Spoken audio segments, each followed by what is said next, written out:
Voilà, bonjour à toutes et à tous. Bienvenue pour ce webinaire aujourd'hui, donc cette conférence en ligne Code & Play. Alors, nous organisons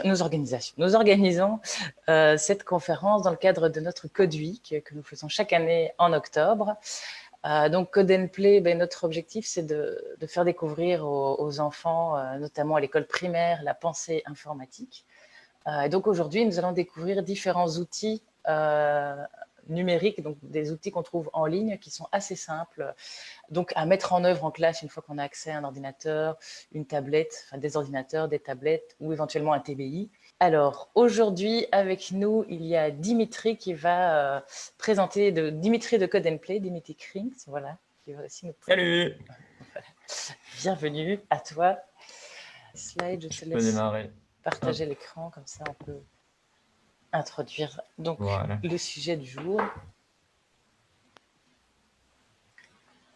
Parfait. Alors, donc, pour ceux qui ne nous connaissent pas encore, Code & Play, on est une association où on est très présent, donc, nous, dans les écoles primaires, parce que l'informatique, on apprend à tout âge, mais pour nous, à l'école primaire, c'est vraiment le plus intéressant. Alors, on éduque au numérique et plus précisément à la pensée informatique ou la pensée computationnelle, comme nous on l'appelle, parce que programmer les ordinateurs, comprendre l'informatique, c'est comprendre un langage qui est assez particulier. Et en fait, voilà, Nadine qui a créé ça il y a 3 ans maintenant, s'est rendu compte, et puis même d'autres qui travaillons ici chez Code & Play, on s'est rendu compte que travailler dans l'informatique, souvent, parfois, quand on est adulte ou étudiant, il y a une certaine logique à avoir qui n'est pas facile, parce que ce n'est pas la logique qu'on a directement, naturellement, pour penser à des solutions, à trouver des solutions à certains problèmes. Et c'est un langage qui permet de communiquer avec des machines. Et donc, on ne s'en sort pas toujours. Elle s'est dit, pourquoi pas, du coup, peut-être l'apprendre dès le plus jeune âge, un peu comme on apprend une langue. Et c'est pour ça qu'avec Code & Play, on se dit, dès l'école primaire, c'est important, avec des outils relativement simples et d'autres outils plus complexes, d'apprendre à cette pensée numérique. Voilà. Et donc ici, la semaine dernière, on avait fait un webinaire sur comment apprendre aux jeunes cette logique, mais sans ordinateur, donc de façon débranchée. Donc là, tous nos webinaires seront disponibles sur la chaîne YouTube la semaine prochaine. Donc voilà, je réduirai un petit peu la vidéo pour qu'elle soit directement utilisable telle qu'elle. Et vous y aurez accès, donc n'hésitez pas à regarder celle-là qui est très complémentaire aussi. Et donc aujourd'hui, on va plus aborder les outils qui sont en ligne, où on est directement avec un ordinateur, une tablette ou quoi. Mais ce sont quand même des outils qui permettent assez simplement de s'y mettre et puis vous donner goût et envie pour la suite. Alors, goût et envie pour la suite, Code & Play, on propose justement des formations pour enseignants tout au long de l'année. Donc soit via des organismes de formation officiels, soit nous pouvons venir dans l'école directement proposer la formation à plusieurs enseignants et que toute l'école se mette dans une démarche d'intégration de cette éducation à l'informatique. On a aussi des petits robots et toute une série d'autres, des cours qu'on a déjà, des modules de cours qu'on a prévus. Donc on peut vous prêter les robots pendant 1 an et puis vous conseiller après pour investir, soit dans une salle informatique si vous n'en avez pas encore, soit dans des petits robots éducatifs. Donc ça, on peut vraiment vous accompagner là-dedans. Et les formations aussi. Donc voilà, n'hésitez pas, si ce n'est pas encore le cas, à vous inscrire à notre newsletter. Je vais vous donner le lien tout de suite en commentaire. Voilà. Et donc, pourquoi l'école primaire? Parce que c'est une logique, c'est un langage, mais aussi parce que ça permet d'atteindre tous les enfants, et quel que soit leur genre, filles, garçons, ou quel que soit le milieu social. C'est pour ça qu'avec Code & Play, on pense que c'est important d'être dès l'école primaire. Et dans le programme, maintenant aussi, au niveau des compétences, il y a les compétences numériques. Et Bruxelles et la Wallonie, on est assez en retard dans le domaine, donc il est vraiment temps de s'y mettre. Voilà, donc passons peut-être rapidement du coup aux choses concrètes, s'il est temps de s'y mettre et de donner l'envie à nos jeunes de s'intéresser à ces matières-là, parce qu'il faut faire des citoyens de demain qui sont actifs par rapport à ces outils-là et pas uniquement consommateurs, pas uniquement passifs. Et donc c'est pour ça que comprendre le code et la programmation est important pour ne pas juste utiliser l'informatique sans comprendre comment ça fonctionne. Alors, pour ça, je vais laisser Dimitri commencer à présenter les premiers outils.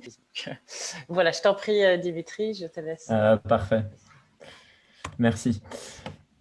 Voilà, comme Laura l'a dit, donc nous, L'objectif, c'est donc on veut permettre aux enfants de comprendre un peu le monde numérique qui nous entoure et de pouvoir en devenir acteurs. Donc, changer un peu le rapport de force qu'ils peuvent avoir avec les technologies, donc d'utilisateurs passifs qui regardent des vidéos, qui jouent à des jeux, à vraiment des citoyens qui peuvent les comprendre, les utiliser, s'adapter avec leur évolution, et tout simplement imaginer aussi des nouvelles solutions avec le numérique.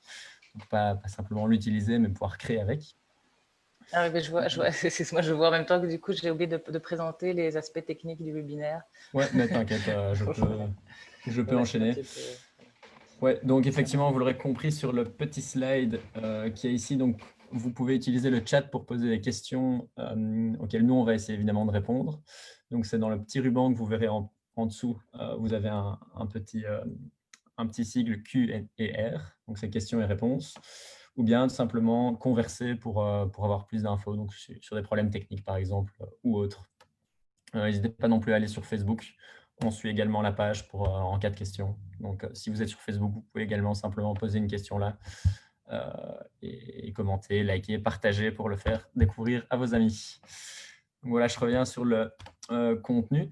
Donc, Laura vous a dit qu'on parlerait de pensée informatique et du fait de faire simplement des enfants, des acteurs de ce monde numérique. Donc, une des premières questions qu'on peut se poser autour de ça, c'est la question de la programmation, donc du code informatique. Pas mal des outils qu'on va vous présenter aujourd'hui, justement, permettent aux enfants de s'initier à ça. Mais avant de vous montrer les outils, 2 petites minutes, un peu de théorie, on va dire. Promis, ça ne va pas être long.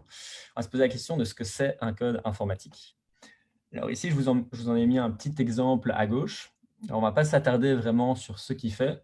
Ce qu'on voit, c'est que si on n'y a pas été initié, si on ne sait pas, entre guillemets, ce que c'est, à mon avis, ça doit sembler assez chinois pour pas mal de monde. Mais donc, on va essayer d'un peu débunker ça pour vous. Alors, la première question, c'est est-ce que quelqu'un ici sait ce que c'est un algorithme? Alors, malheureusement, on ne va pas pouvoir le rendre très interactif dans la session, mais vous, essayez de vous poser la question, est-ce que vous savez ce que c'est un algorithme? Alors, vous penserez certainement, on va dire, aux grands algorithmes de Google qui permettent, quand on clique une recherche, de directement tomber sur la page que l'on recherche, des algorithmes de Facebook, de Netflix qui nous connaissent et qui donc vont nous permettre de trouver la vidéo qui nous convient ou simplement de nous proposer des choses en fonction de nos préférences. Mais bon, tout ça, ça ne nous explique pas vraiment ce que c'est un algorithme. Alors moi, je vais vous parler de ça de manière très simple. En fait, c'est une recette de cuisine pour ordinateur. Donc, c'est simplement, comme dans une recette, une suite d'instructions qu'on va donner à l'ordinateur. Mais évidemment, on va lui donner dans un langage qui comprend. Donc, c'est-à-dire que quand on programme un ordinateur, on écrit tout simplement des suites d'instructions très simples et très précises. Donc, par exemple, si je reprends la métaphore de la recette, si maintenant je dois faire, imaginons une omelette, d'abord, on va me dire d'aller prendre mes œufs. Puis ensuite, on va me dire de casser ces œufs et de les mélanger, enfin, et de les mettre dans ma poêle qui était en train de chauffer. Euh, Ces instructions, comme dit, elles doivent être données dans un ordre précis pour permettre justement à la recette de fonctionner. C'est exactement la même chose avec un programme informatique. Donc, si vous cassez les œufs après les avoir mis dans la poêle et puis qu'à la fin, vous chauffez le tout, ça ne va pas vous faire une très belle omelette. Mais l'informatique, c'est pareil, et les algorithmes, c'est pareil. Et le code informatique, du coup, c'est tout simplement une suite d'algorithmes qui vont nous permettre de créer un programme de notre choix. Alors, vous l'avez compris aussi, quand on dit écrire un code informatique, ça veut dire qu'on va l'écrire dans un certain langage. Alors, le langage que vous voyez à gauche ici, pour ceux que ça intéresse, c'est du Python, ce n'est pas très intéressant, mais c'est un langage, évidemment, que l'ordinateur sait comprendre.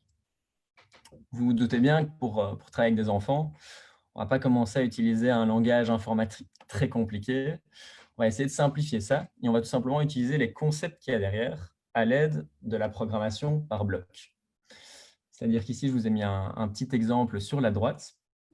En fait, les outils qu'on va vous présenter aujourd'hui, ils permettent de programmer tout simplement à l'aide de petits blocs, ce qui nous permet de ne pas devoir connaître le langage de l'ordinateur. On va simplement aller utiliser des blocs qui sont prédéfinis et qui vont nous permettre de réaliser des petits algorithmes que l'on souhaite faire à l'ordinateur. Alors ici, je vous ai donné un petit exemple d'algorithme qui n'a pas beaucoup de sens en soi, mais vous verrez au fur et à mesure de nos petits jeux différents exemples justement d'algorithmes qu'on peut créer à l'aide de ça. Et c'est ça qui est vraiment intéressant en fait dans les outils qu'on va vous proposer, c'est qu'on va utiliser vraiment le concept derrière la programmation et toute la logique. Donc de prendre un problème et d'essayer de le séparer en petits sous-problèmes et de les résoudre l'une à la suite de l'autre. Et, et c'est en fait ce concept-là qu'on va développer avec les enfants tout au long de nos activités et des activités qu'on va vous proposer ici. Alors, je vais repasser la parole à Laura pour notre premier outil, donc qui est code.org. Laura, dis-moi si tu es, OK de le reprendre, si tu dois encore gérer les problèmes techniques, je peux le faire sans souci. Ça va. Ben, je renvoyais juste un petit message ici pour voilà, que les gens puissent nous suivre sur Facebook. Et donc, je peux faire la suite. Alors, pour code.org, c'est bien ça. Ouais, faut toujours qu'il y ait des petits soucis techniques, sinon ce serait pas drôle. Oui. Alors, voilà, donc le premier outil, je vais partager alors mon écran. Ouais.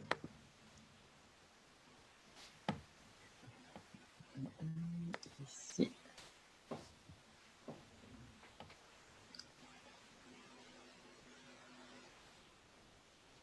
Voilà, je pense que c'est bon. Donc ici, je suis sur le site code.org. Moi, j'ai déjà créé un compte, mais donc ça, voilà, comme sur tous les sites, on peut créer un compte. Et en créant le compte, on peut préciser aussi si on est élève ou enseignant. Et donc, en tant qu'enseignant, vous pouvez du coup configurer une classe où là, vous pouvez aussi mettre différents élèves et voir leur progression et pouvoir voir un peu qui est dans la classe, etc. Donc, voilà. Juste avant, je vais peut-être préciser pour tout le monde que dans la suite des outils qu'on va vous montrer, ici, Code.org, c'est un premier outil qui va vous servir vraiment avec vos élèves à s'initier à la programmation. Donc, c'est des petits tutoriels, ça je laisserai Laura l'expliquer, mais c'est des petits tutoriels pour vraiment, quand on n'y connaît rien, commencer à comprendre justement la logique que je vous ai montrée avec les programmes par bloc. Continue. Voilà. Et donc ici, alors on peut commencer certains cours. Donc, ouais, ça c'est la page d'accueil du coup.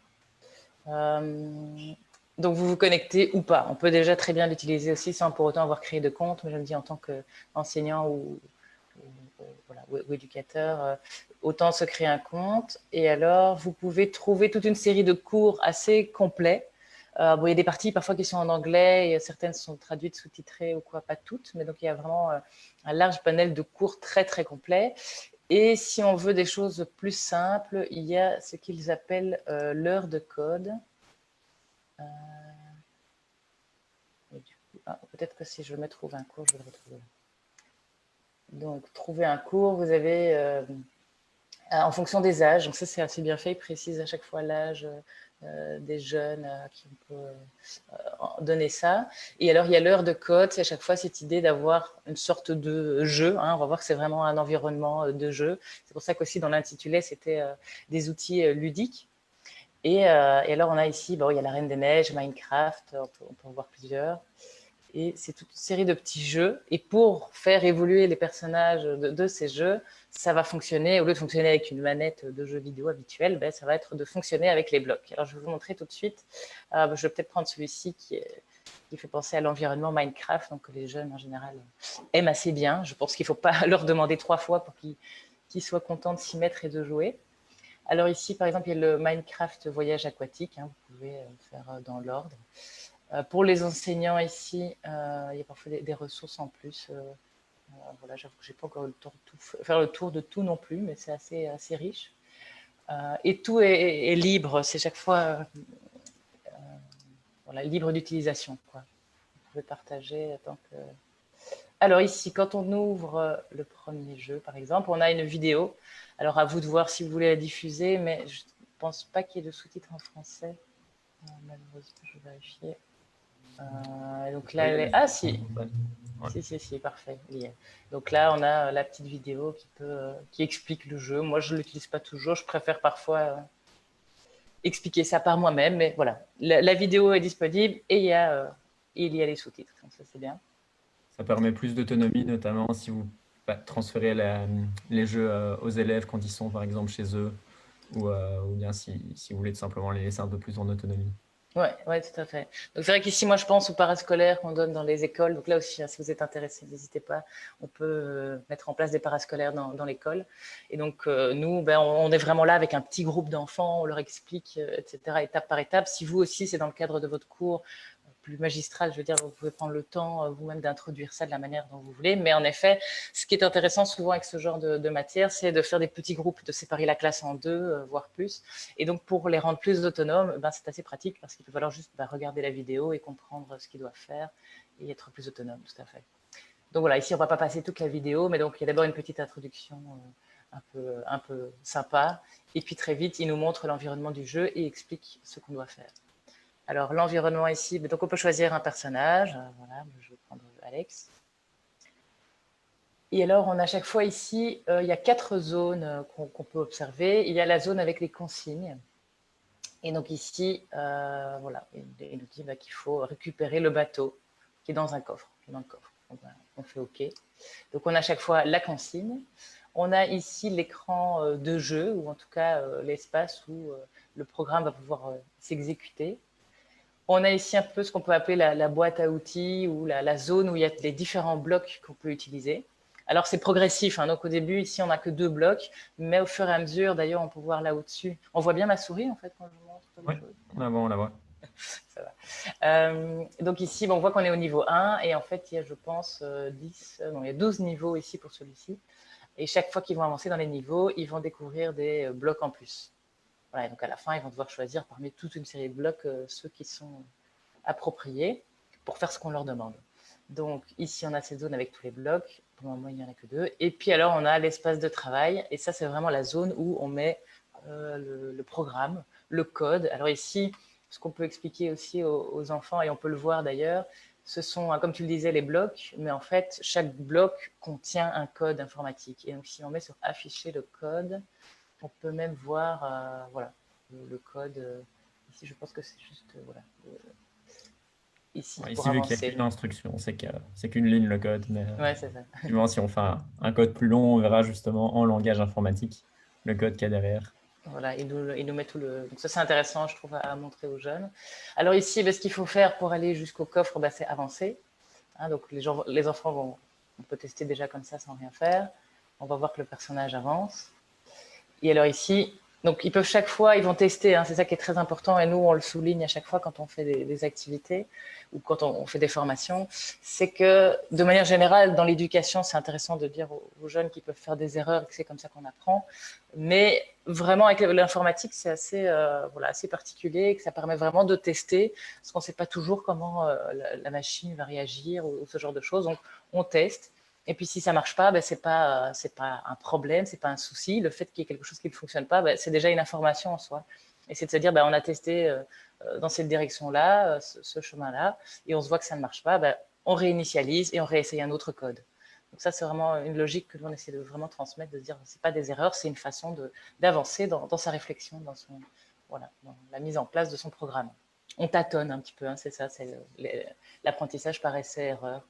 Et donc ici, ils peuvent réinitialiser et se dire, bon, visiblement, j'ai avancé que d'un bloc, c'est pas suffisant, je peux faire avancer d'un deuxième. Hein, et là, si, voilà, directement, il a trouvé le petit bateau et on est content. Et donc ici, là, on voit qu'on a réussi le niveau 1 et qui donc, ils peuvent ensuite continuer. Et donc là, on va voir qu'on arrive à la petite étape suivante. Et ici, il va falloir avancer et tourner. Voilà. Je ne sais pas si peut-être qu'il y en a qui veulent me donner la réponse dans les commentaires. Donc il y a la zone où vous pouvez converser ceux qui sont dans Zoom. Donc ici, je pense qu'on peut assez vite voir qu'on peut avancer, puis tourner. Et donc chaque fois, les jeunes, hop, test, hein, ici on tourne. Et puis, hop, ils peuvent calculer. On voit assez bien le fait que ce soit avec ce visuel de Minecraft, on voit assez bien le nombre de carrés pour avancer. Et voilà. Je vous laisserai peut-être. Le début, c'est le plus simple. Voilà. Et alors après, pour la suite, je ne sais pas si je peux avancer plus rapidement ou si on peut voir ça aussi peut-être avec les prochains outils qu'on présente. Mais évidemment, très vite, ils vont se retrouver à avoir beaucoup de lignes et c'est là qu'à un moment, ils vont pouvoir faire des boucles ou d'autres blocs qui sont très intéressants en programmation. Donc voilà, mais peut-être que ce sera plus intéressant en montrant avec Scratch. Parce qu'ici, c'est vraiment par niveau. Donc ça, c'est vraiment nous, ce qu'on appelle un environnement tutoriel. Et donc, c'est vraiment cette idée que l'enfant, déjà, de lui-même, peut avancer seul. Mais vous aussi, si vous n'êtes pas très à l'aise au début avec des outils comme cela, bah, c'est très chouette de voir ces étapes. Et comme ça, vous pouvez découvrir en même temps qu'eux un petit peu au fur et à mesure. Voilà. Et ça se complexifie. Je ne sais pas si toi, tu veux encore ajouter quelque chose par rapport à code.org. Non, non, c'était une bonne introduction. Donc, comme Laura l'a dit, ce qui est vraiment chouette ici, c'est qu'ils vont apprendre progressivement, ils vont être guidés dans l'apprentissage de la logique, justement, qui n'est pas spécialement toujours facile à apprendre. Donc ça les amène pas à pas à comprendre mais comment fonctionne toute cette notion d'algorithme. Donc, comme l'a dit Laura, ça se complexifie et après, il faut jouer avec d'autres types d'instructions. Donc ici, vous aviez que des petites instructions avancées ou tournées à droite. Mais en programmation, il y a d'autres concepts, justement, qu'il y a moyen de voir avec ça. Des concepts logiques, notamment des conditions. Si je me retrouve dans telle situation, alors je dois faire telle action, ou bien des boucles. Et donc ça permet justement aux enfants de pas à pas comprendre ces concepts-là. Ça me fait penser d'ailleurs que j'avais fait, avant que tu enchaînes, j'ai fait un petit sondage pour voir justement si vous avez déjà utilisé, enfin si vous avez déjà enseigné un petit peu ou beaucoup la pensée informatique ou l'informatique en classe. Donc ça, je vais vous envoyer le petit sondage, comme ça nous donne un peu une idée aussi si c'est des choses que vous avez déjà fait. Et un autre petit sondage pour voir un peu à quel âge les enfants qui sont dans votre classe. Comme ça me donne une idée. Donc, je vais vous mettre ça en lien sur Facebook et en lien dans la conversation Zoom. Ça, vous cliquez simplement sur le lien et vous répondez au petit sondage. Voilà, vous pouvez faire ça le temps que Dimitri lance la suite. Voilà. Ouais. Voilà. Du coup, moi, je vais reprendre. Est-ce que Laura, tu sais juste me dire si vous voyez mon écran? Oui, je pense que c'est OK. Ça va. Donc, Laura vous a présenté un premier outil, donc, qui est vraiment un outil d'initiation, donc avec des petits tutoriels, apprendre la logique. Moi, le deuxième outil que je vais vous présenter, c'est Scratch, qui, lui, a l'avantage d'être beaucoup plus libre. Donc, je vais vous montrer ici, déjà simplement pour commencer, des exemples de projets que, justement, des enfants ont pu mettre en place sur Scratch. Alors, l'interface, ça va ressembler assez fort. Alors là, malheureusement, avec mon partage d'écran, je ne vois pas les onglets que je devais présenter, mais ce n'est pas bien grave. Je vais simplement le prendre comme ceci. Voilà, là, j'ai ma page qui charge. Mais donc, comme vous l'avez vu sur code.org, donc ici, l'interface est un peu pareille également. Sauf que vu que c'est un espace de création, ben, on n'est pas guidé. C'est-à-dire que sur la gauche, vous voyez toute une série de blocs que vous pouvez utiliser. Et alors, sur la droite, vous voyez un espace graphique où vous voyez justement le résultat de vos créations. Alors, pour démarrer, ici, moi, j'ai commencé sur une page blanche. Donc, on voit simplement le petit chat Scratchy. Et de la même manière que sur code.org, on crée des petits programmes qui allaient répondre à un petit objectif. Mais ici, en fait, on a tout simplement carte blanche pour créer tout ce qu'on veut. Donc ici, je vais vous faire simplement, pour que vous compreniez la logique, un petit algorithme qui fait avancer et tourner Scratchy. Donc, vous le voyez ici. Donc, je crée mon petit algorithme. Donc, je vais le faire avancer de 100 pas, tourner de 90 degrés et puis re-avancer de 100 pas. Alors, évidemment, les pas, vous vous doutez bien, ce pas des grands pas, donc il va en faire des petits. En fait, c'est ce qui correspond plus ou moins aux petits pixels qu'il y a à l'intérieur et que vous ne voyez pas. Et donc, quand je lance le programme, hop, vous voyez qu'il a exécuté mes actions. Donc, si on décortique et que je ramène Scratchy au début, hop. Mais en fait, dans un premier temps, je l'ai fait avancer de 100 pas. Puis dans un deuxième temps, je l'ai fait tourner de 90 degrés et puis avancer de 100 pas. Donc, j'appuie à chaque fois sur les différentes instructions pour les faire exécuter. Et si j'exécute le tout d'un coup, mais vous voyez qu'il réalise en fait le petit algorithme qui comprend ces 3 instructions. Simplement avec cette logique, on a des enfants qui ont réussi à nous créer toute une série d'animations assez sympas. Donc, pour vous montrer des exemples de ce qu'on peut faire, donc lors du confinement de Pâques, donc avec les enfants en ligne, on a créé un petit concours de Pâques pour qu'ils puissent justement chacun nous montrer ce qu'ils pouvaient créer avec Scratchy. Et on en a qui nous ont créé des belles réalisations. Donc, ça pouvait être des petits jeux vidéo, ça pouvait être des petites histoires. Vous voyez ici, par exemple, qu'on a un enfant qui nous a créé un petit Pac-Man version coronavirus, donc où Scratchy doit aller chercher les œufs et éviter le virus pour éviter de mourir. On en a d'autres qui nous ont créé des petits snakes, par exemple. Donc, ça charge ici. Donc, ça, c'est un équivalent d'un petit snake, mais avec des petites cloches qui nous tombent. Donc, ils ont vraiment réussi à faire des choses assez sympas et tout simplement à créer, en fait, avec les petits concepts de programmation. Si on va voir à l'intérieur, vous verrez en fait tous les petits blocs. Donc ça ici, par exemple, c'est un autre projet qu'une fille nous a envoyé. Donc, vous voyez tous les petits algorithmes qu'elle a pu écrire. Et donc ça, contrairement à CodePoint, l'intérêt, c'est que c'est super créatif. Donc nous, à côté de ça, on a mis en place pas mal d'activités sympas que vous pouvez faire. Mais ici, je vais vous montrer une ressource, en fait, qui, pour commencer, est hyper pratique pour justement avoir des idées de petits projets à réaliser. Et donc, ça a été fait par la Raspberry Foundation. Alors, je vois qu'il y a une question. Le petit Snake, c'est un jeu ou une animation? C'est un jeu, en fait. Donc, c'est un petit jeu. Donc là, vous ne le voyez pas, effectivement, mais c'est moi qui suis en train d'utiliser les petites flèches pour me déplacer. Et là, par exemple, j'ai été touché par une cloche et donc j'ai perdu. Donc, c'est bien un jeu. Et de la même manière, si on va voir à l'intérieur, vous voyez ici qu'il y a tous des petits blocs d'instructions, tous des petits algorithmes qui ont été écrits pour créer ce jeu. Alors, au niveau des ressources utiles, donc, je vous avais parlé de Raspberry Pi. Alors, je ne sais pas si vous voyez ce que c'est les Raspberry. En fait, c'est des petits ordinateurs très bon marché. Donc c'est un projet qui a été créé il y a une grosse dizaine d'années maintenant et qui permet justement de donner des petits ordinateurs. Donc, c'est juste en fait des petits circuits imprimés, mais qui comportent toutes les fonctionnalités de base d'un ordinateur qu'on peut ensuite soit utiliser en les connectant à un écran et un clavier comme un bête ordinateur, ou bien les utiliser dans des petits projets robotiques. Et cette fondation-là a notamment créé des petits projets sur Scratch également, qui sont super sympas pour apprendre les bases.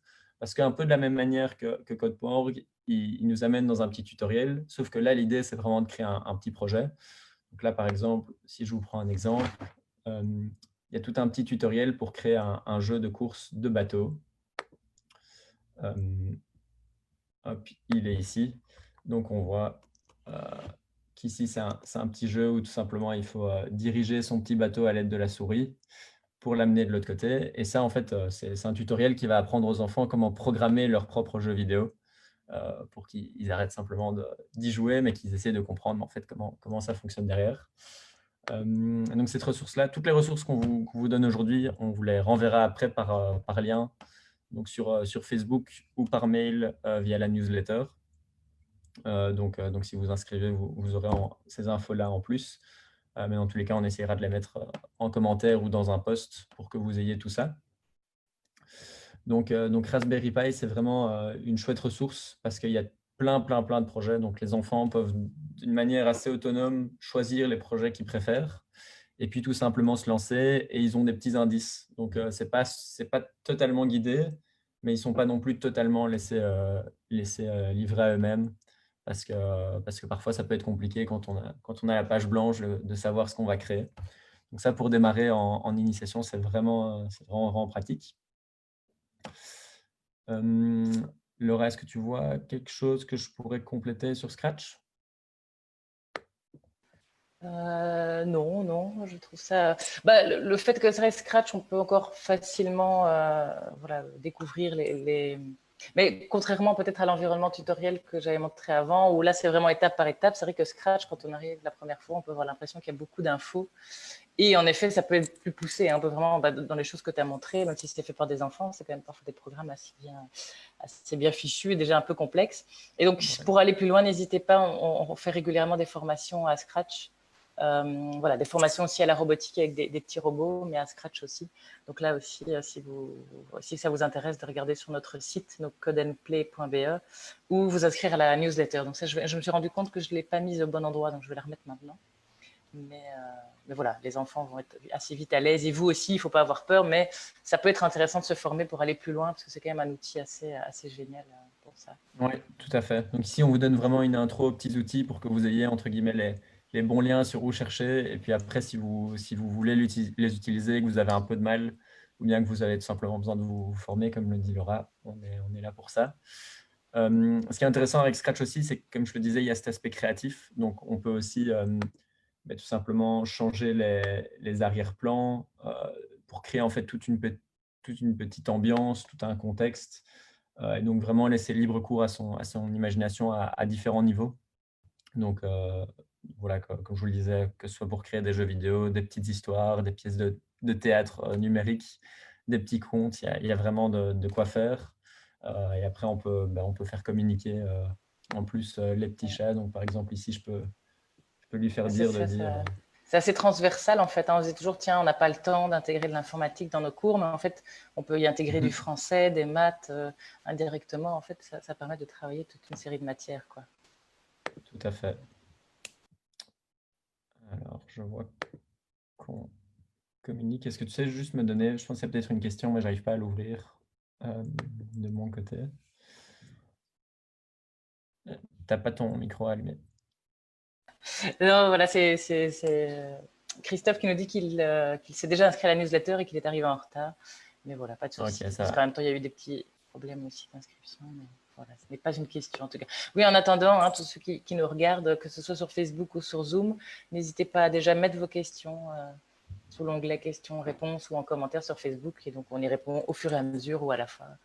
N'hésitez pas. Et des questions sur comment mettre ça en place aussi de manière pratique dans la classe. Et c'est peut-être des choses dont on pourra parler après, vous allez pouvoir présenter un peu les outils. Mais, tout à fait. n'hésitez pas, voilà, comme vous, c'est votre quotidien, c'est peut-être des questions même très pratico-pratiques, n'hésitez pas. On essaiera d'y répondre. Tout est bon à prendre et on a de l'expérience justement pour mettre ça en place, donc faites-vous plaisir. Alors, j'ai aussi voulu vous donner du coup quelques idées en plus. Donc là, l'idée, c'était de vous donner et de vous présenter deux outils principaux, donc que nous, on utilise beaucoup, qui sont Code.org et Scratch, et leurs différentes ressources pour les utiliser. Mais je voulais aussi tout simplement vous donner plein d'autres sources d'inspiration que nous, on a, ou bien de sites que vous pouvez utiliser et découvrir si le sujet vous intéresse. Donc, un premier, c'est Toxicode. Alors, Toxicode, ils ont des petits programmes d'initiation, des petits modules d'initiation à la programmation donc pour tous les âges. Donc ici, par exemple, je vais vous en prendre un qui est Compute It, où là, c'est vraiment un petit jeu de logique. Donc, on ne programme pas en tant que tel, mais on doit réaliser des petits programmes qui sont écrits. Donc là, vous le voyez, par exemple, vous avez des petites boules et vous devez réaliser en fait ce qu'on vous dit à l'aide de vos flèches directionnelles. Donc là, par exemple, j'ai réalisé mon petit objectif et il y en a une cinquantaine comme ça. Et au niveau logique, c'est super intéressant. Ils ont un autre petit module plus pour un peu comprendre la programmation textuelle. Donc, je vous l'avais dit, nous, on utilise la programmation par bloc, mais si vous êtes typiquement peut-être en début secondaire, ça peut commencer à devenir intéressant de leur parler un peu plus de ça. Et donc ici, c'est tout un petit module qui apprend les bases. Donc, vous voyez, au début, en fait, c'est avec des concepts mathématiques. Mais petit à petit, ça, je vous laisse découvrir. Ça vous fait comprendre d'autres concepts informatiques. Là, par exemple, ce sera les variables. Alors, un autre outil, c'est les exercices en ligne de la fondation La main à la pâte. Alors, évidemment, je les avais plus chargés. Donc, je vais les trouver comme ça.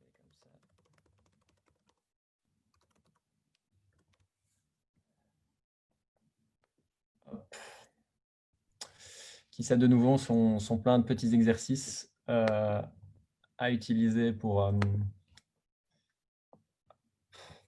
donc, qui sont des petits exercices tout simples à utiliser pour découvrir un peu les bases de la programmation. Donc, c'est plein de petits exercices de logique. Donc, ça sort parfois un petit peu du cadre de juste créer un petit programme, mais ça fait appel à la même logique et c'est vraiment une ressource chouette et intéressante à découvrir aussi. que nous, on n'hésite pas à utiliser de temps en temps. Il y a les projets de la Raspberry Pi Foundation dont je vous avais parlé.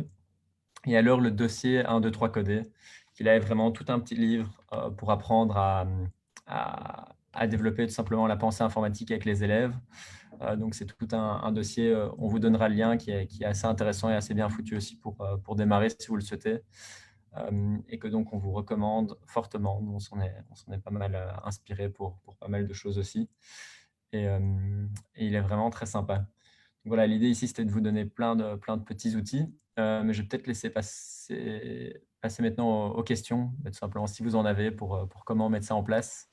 Et si vous avez d'autres questions en règle générale sur l'un des outils qu'on vous a présentés. Ben ici, je vois déjà Christophe qui demandait conseillez-vous un travail en atelier. Donc, il dit qu'il a la possibilité de mettre tous ses élèves sur un ordi. Voilà, mais pour gérer, quel nombre d'élèves maximum préconisez-vous par groupe pour l'interactivité, des groupes de combien, etc.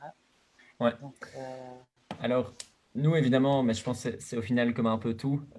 Au plus on a un groupe d'élèves restreint, au plus on sait justement faire des activités qui sont peut-être parfois plus ludiques, notamment pour la gestion de classe. Donc nous, ce qu'on fait en général, c'est qu'on reste limité à 12-14 enfants. Maintenant, dans un contexte de classe, on sait que ce n'est pas possible. Donc c'est tout à fait possible de mettre en place des activités avec plus d'enfants, que ce soit 20, 24, 25. Maintenant, ce qui est parfois intéressant, c'est de limiter le nombre de postes. Donc, c'est-à-dire qu'on travaille avec des ordinateurs, des tablettes ou des robots. Suivre 25 ordinateurs, ça demande beaucoup plus d'énergie qu'en suivre 12 ou qu'en suivre 8, par exemple, si on met les élèves par groupe. Au-delà de ça, ce qui est intéressant, c'est qu'en mettant les élèves en groupe, on les fait tout simplement collaborer. Alors bon, là aussi, ça demande du coup un peu d'énergie pour s'assurer qu'ils collaborent réellement et qu'il n'y en a pas un des deux qui est en train de programmer tout seul et que l'autre peut pas du tout l'aider, ou bien il y a parfois un petit peu des disputes. Mais c'est aussi justement l'occasion de leur apprendre à travailler ensemble. Et pour ça, il y a des concepts comme le pair programming qui sont intéressants, où en fait, on leur donne un rôle bien défini et ensuite, ils doivent respecter un peu les règles. Donc ça, c'est tous des concepts que nous, on va vous proposer dans nos formations. Mais donc, pour répondre à ta question, c'est possible à plus, mais ce que je conseillerais, c'est de limiter le nombre de postes de travail, quitte à les faire travailler en binôme ou en trinôme. Plus que 3, ça devient vraiment compliqué aussi, par contre. ouais, c'est ça, nous on fait par deux à chaque fois en général Ouais. quand on vient dans les classes. Et il n'y a rien à faire, il y a toujours des moments où, enfin ça dépend un peu des groupes, il y a quand même toujours des tensions à un moment dans certains binômes. Mais bon, en général, comme ils sont assez, surtout si c'est les premières fois, ils sont quand même assez concentrés et enthousiastes surtout, donc en général ça se passe plutôt bien. Alors, configuration idéale, moi je dirais 12. 10-12. Ça, c'est l'idéal si tu peux le faire dans cette configuration-là. Parce qu'alors, tu as un nombre plus restreint, mais tu peux quand même justement faire appel à de la collaboration, les faire présenter les projets aux uns aux autres, corriger les projets des autres, ce qui c'est quand même intéressant aussi. Ouais, c'est ça. Et si c'est toute la classe, il faut un peu trop jongler entre, enfin, voilà, Ouais. pour aller répondre aux questions de tous les groupes. Ouais. Alors, je vois qu'il y a encore des questions. Donc, j'ai des heures de détachement, donc je peux travailler avec des groupes allant de 2 à 20. Quelle configuration idéale Mais c'est pour justement ça vous? la Ouais, c'est réponse à ça, laquelle. j'avais pas vu que tu avais déjà. Ouais. Ok, parfait. Laisse un groupe de 2. Parfait. Ah. Est-ce qu'il y a encore d'autres personnes? Après, tout le monde n'a peut-être pas accès à une salle informatique ou des ordinateurs ou des tablettes ou voilà. Est-ce qu'on aurait quelque chose à leur conseiller peut-être pour ceux qui ont bon, je pense qu'à un moment, il faut peut-être aller voir la direction et essayer de voir ce qui peut être fait. Parce qu'il y a peut-être aussi parfois des écoles où il reste des salles avec des ordis dont personne n'utilise et c'est peut-être l'occasion d'aller faire un tour là aussi. Donc, je pense une des premières choses, ce serait poser la question. Mais voilà, est-ce que si on n'a qu'un tableau interactif ou qu'un seul ordinateur dans la classe, est-ce que tu penses qu'on pourrait proposer quelque chose? Alors, certaines des activités qu'on a faites pourraient à la rigueur se faire avec un seul ordinateur, mais à ce moment-là, je vous conseillerais plutôt d'aller vers des activités débranchées. Donc, comme on vous l'avait présenté dans notre autre webinaire. Donc, en fait, la pensée informatique, on peut évidemment l'avoir avec un ordinateur et c'est parfois intéressant de faire du concret, mais c'est tout aussi intéressant de le faire parfois sans ordinateur avec des petites activités plus physiques d'apprentissage par le corps où on va se faire déplacer nous-mêmes plutôt que de faire déplacer un petit robot. Donc Donc à ce moment-là, je vous conseillerais plutôt d'aller sur des ressources débranchées, mais ça, on a déjà bien couvert l'année passée, la semaine passée, Ouais, pardon. la semaine passée. Et aussi, dans les modules de cours qu'on donne, si vous suivez l'information, on en a quelques-uns aussi qui sont disponibles là, quelques idées. Voilà. Et nous, une qu'on fait assez souvent aussi, c'est soi-même de se prendre pour un robot et les enfants doivent nous donner des directives. Voilà, bon, celui-là, il est chouette, il les fait rire. Bon, après, on ne fait pas toute une heure de cours là-dessus. Mais voilà, il y a différentes possibilités. Alors, je vois ce qu'il y avait encore. Non, ça, c'était... On a déjà répondu à cette question-là. Est-ce qu'il y a encore d'autres personnes qui ont des questions par rapport aux outils, ou s'il y en a qui ont des idées d'outils à partager parce que vous avez déjà eu l'occasion de tester quelque chose dont on n'a pas parlé ici, vous pouvez aussi le mettre dans la conversation ou en commentaire sur Facebook. Comme ça, nous, quand on repartage toutes les ressources dont on a parlé ici, on peut les ajouter. Donc, s'il y a d'autres outils que vous connaissez, n'hésitez pas à nous partager l'info. Et alors, concernant aussi, peut-être par rapport à ce qu'on disait ici sur la dynamique de classe pour faire ce genre de cours, de leçons liées à l'informatique, on fait un dernier webinaire ce mercredi, où là, on étend un peu la question de la dynamique de la classe à la question aussi du genre et le fait que les écoles soient mixtes maintenant depuis un certain temps. Et comme dans l'informatique, il y a pour le moment beaucoup de garçons et très peu de filles qui travaillent, qui font ces études-là, et bon, ça commence à augmenter, mais voilà, vraiment, c'est un des secteurs où il y a très très peu de filles, très très peu de femmes. Et donc nous, la question qu'on se pose, c'est tiens, ici, est-ce qu'en fait, et même ça peut être utile, je pense, pour tous les cours qu'on donne, c'est de se dire, tiens, on considère que parce que les écoles sont mixtes et les classes sont mixtes depuis longtemps, d'office que c'est neutre et que tout se passe bien, et voilà. Alors que je pense, et d'ailleurs moi je le vois quand je vais faire des animations, très vite on a le groupe des filles, le groupe des garçons, des interactions qui se font. Souvent les garçons ont une façon de fonctionner, hein. Souvent ils n'ont pas le droit à l'erreur, ils doivent être forts dans certaines matières comme les maths et l'informatique, sinon ils se sentent dévalorisés. Et les filles au contraire, elles vont peut-être se dire que c'est pas pour elles, etc. Voilà, je ne vais pas rentrer dans les détails ici, mais donc on a l'occasion mercredi à 16 heures également aussi, l'honneur d'accueillir Isabelle Collet, qui est romancière et chercheuse et informaticienne de formation en Suisse et qui connaît très bien le sujet. Et donc avec elle, elle va vraiment donner des propositions concrètes pour avoir un autre regard sur ça en classe et amener de chouettes dynamiques aussi pour que tout le monde puisse profiter au mieux de ces matières-là et de peut-être pas reproduire des stéréotypes qu'on a déjà dans la société et dont on ne se rend pas compte, mais qu'on amène en classe aussi dès le plus jeune âge. Donc voilà, ça, c'était aussi Et un petit point. c'est d'autant plus intéressant de le faire avec des enfants de primaire, justement, parce ils sont moins touchés, même si ça commence déjà, ils sont moins touchés par ces stéréotypes. Donc, si on arrive à leur amener ça de la bonne manière, mais c'est de cette manière-là qu'on lutte en fait le plus efficacement aussi contre tous ces stéréotypes qui sont parfois véhiculés dans la société. Voilà, ouais, ils sont encore assez enthousiastes et ils ne vont pas tout de suite se dire oh, ça ne me concerne pas. Et donc, c'est vraiment l'âge où on peut leur dire que c'est chouette, hein, qu'on peut faire des activités très ludiques. Et après, leur dire aussi que ce sont des vrais métiers et que c'est très important, même si on ne travaille pas là-dedans, d'être conscient de ce que ça implique et comment ça fonctionne. Voilà, qu'en tant que citoyen de demain, on ne peut pas passer à côté de l'informatique, sinon on va creuser encore ce fossé qu'il y a déjà entre ceux qui maîtrisent tous ces outils et ceux qui sont uniquement consommateurs et du coup deviennent dépendants d'une certaine façon. Donc, voilà. Je ne sais pas s'il y a encore des questions. Je regarde un petit peu sur Facebook, mais je pense qu'il n'y a pas trop de questions.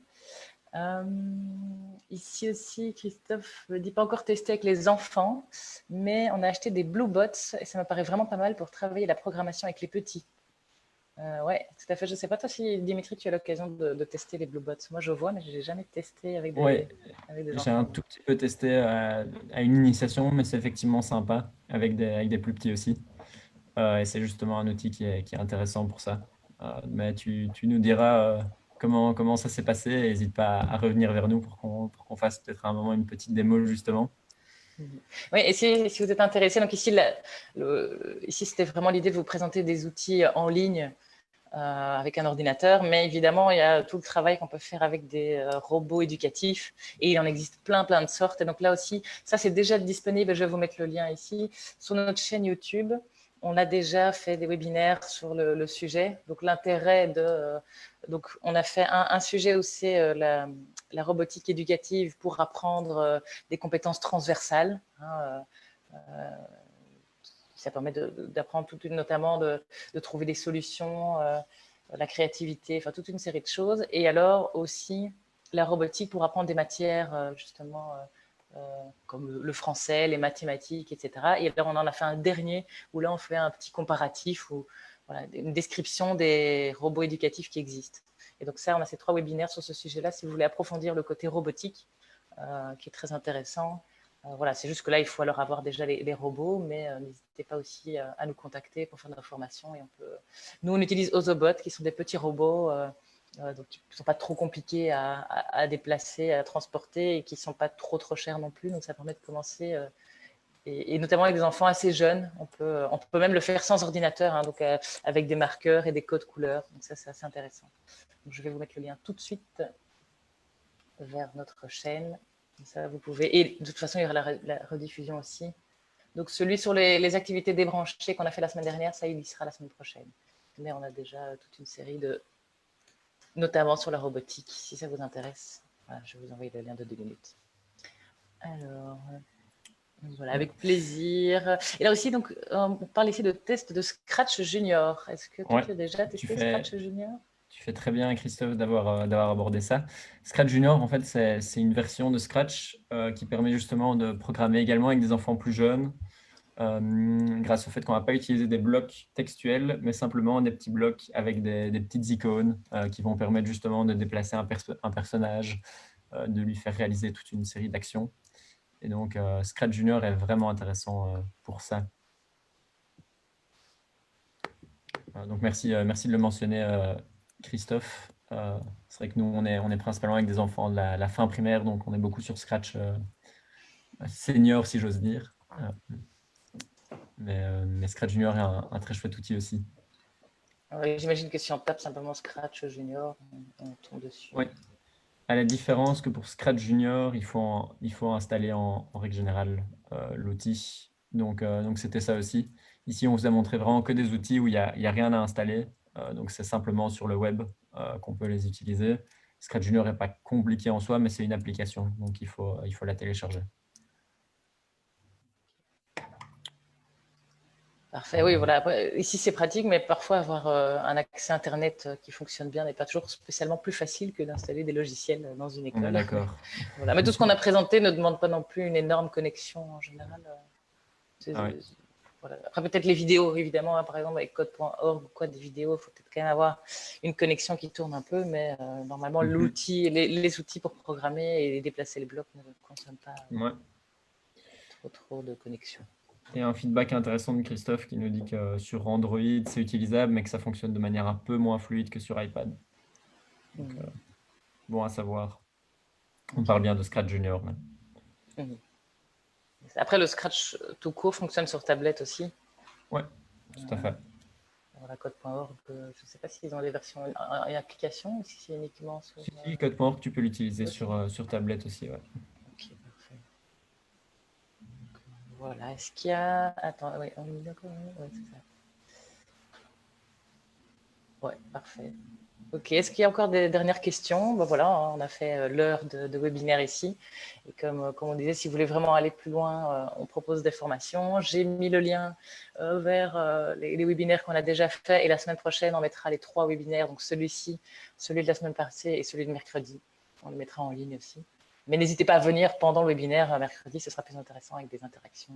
Vous pourrez poser vos questions. Mais si vous n'êtes pas disponible, vous pourrez les revoir. Voilà. Alors, je pense qu'on n'a pas d'autres questions. Voilà, encore désolé s'il y en a qui ont dû avoir quelques difficultés pour se connecter. Et je renverrai un email à toutes les personnes qui étaient inscrites pour redonner le lien, donc pour pouvoir revoir, parce que il y avait quand même plus d'inscrits, donc je pense qu'il y a quelques petits soucis de connexion. Ouais, la bonne nouvelle, c'est que ce sera disponible sur YouTube aussi. Donc, ils pourront le voir en replay. Parfait. Ben, si vous n'avez plus de questions, alors merci à tout le monde pour votre participation. Et alors, on vous souhaite une belle découverte de tous ces outils. Voilà, il y a encore un dernier message. Voilà, on nous dit merci. Ben, merci à vous. Avec plaisir. Ouais, et merci à vous. Bonne fin de journée, bonne découverte, bon amusement. Voilà, on s'amuse autant que les enfants quand on fait tout ça en général. C'est ça. Parfait. Au revoir tout le monde. Merci, voilà, merci Delphine, merci Denis, merci tout le monde. Parfait. Eh bien, je vais fermer ce webinaire. Au revoir.